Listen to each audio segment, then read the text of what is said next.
Bonjour tout le monde, j'espère que vous allez bien. Aujourd'hui, cette petite vidéo pour vous parler des algues marines. Vous voyez ce pied de tomate là, il a 2 semaines et demie. Il a été semé il y a 2 semaines et demie. Et vous voyez qu'il est quand même bien pour 2 semaines et demie, hein. Donc, dès que je l'ai repiqué donc avec, là c'est un petit format d'algues marines. Donc, faut savoir que ça renforce énormément le système racinaire des plantes potagères. Ça fait pas mal d'autres choses, j'ai pas en tête. Ça réactive rapidement la stérilité des sols et des terreaux, stimule l'enracinement des végétaux, augmente la résistance des plantes contre le stress et les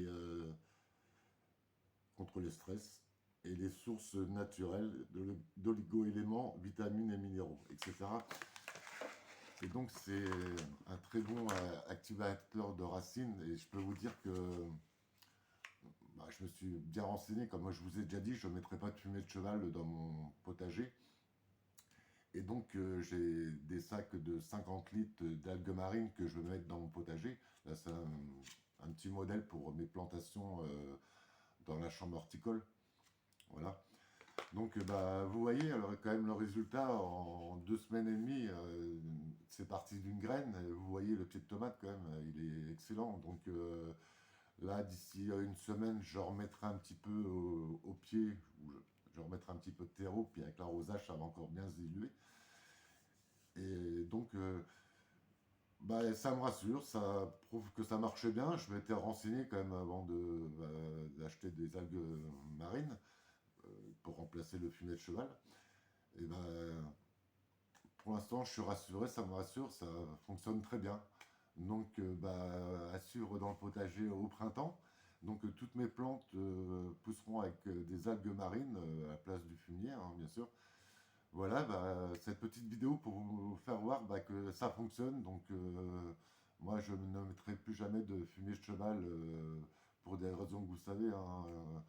Tout ce qu'on peut retrouver dans le terreau dans le fumet de cheval, tout ce qui est médicaments, pas mal de choses, hein. Donc des antibiotiques, des anti-inflammatoires et plein d'autres, hein, j'en passe. Voilà, donc maintenant je continue, donc je vais étaler dans quelques temps euh, mes algues marines. J'avais déjà fait une vidéo sur les algues marines, hein.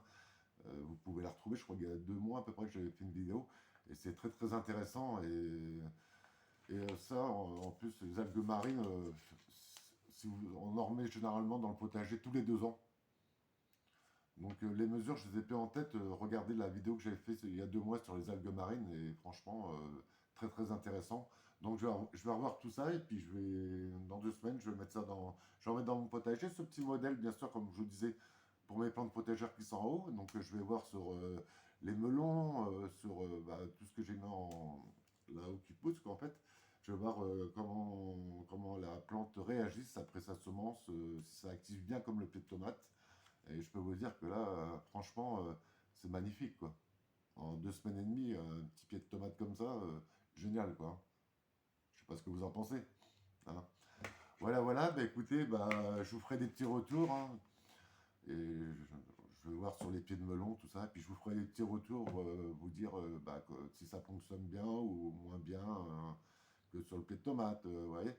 Donc ça me permet comme ça, moi, quand je vais planter, de savoir s'il faut que j'en mette un peu plus pour les melons que pour les tomates, vous voyez.